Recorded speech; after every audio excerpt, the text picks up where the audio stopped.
महाराष्ट्रातली जनता हे सगळं पाहून झालेली आहे की महाराष्ट्रात काय चाललेलं आहे।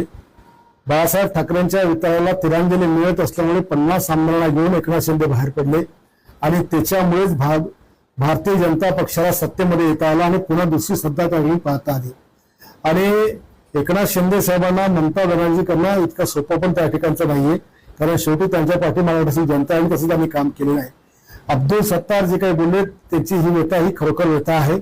राज्यातल्या 2 कॅबिनेट मंत्र्यांना कशी मारहाण झाली त्यावर कारवाई सुद्धा काही झाली नाही हे उभ्या महाराष्ट्राने त्या ठिकाणी पाहिलं।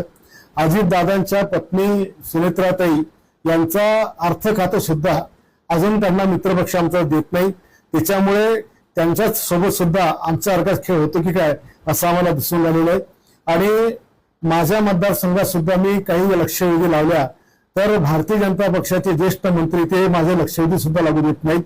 आणि भूखंड ज्या लोकांनी खाल्लेत, ज्यांच्या मी लक्षवेधी लावल्या त्यांना पाठीशी घालायचं काम देखील या ठिकाणी होतं। एक माझ्या मतदारसंघात सुद्धा मला मोठ्या प्रमाणामध्ये या माझ्या मित्र पक्षाचा म्हणजे अन्याय आणि त्यांचा हस्तक्षेप मला या ठिकाणी पाहायला मिळतोय आणि हे या राज्याकरता चांगलं नाहीये। एक महायुती म्हणून आम्ही संपूर्ण लोक महाराष्ट्रामध्ये एकत्र असताना आम्ही एकोप्याने काम केलं पाहिजे आणि महाराष्ट्रातल्या जनतेला आपण चांगलं काम या राज्याच्या माध्यमातून दिलं पाहिजे। पण हे अशा एकमेकाच्या मित्र पक्षाच्या लोकांचं खच्चीकरण करणं हे दोन्ही पक्षाच्या हिताचं नाही।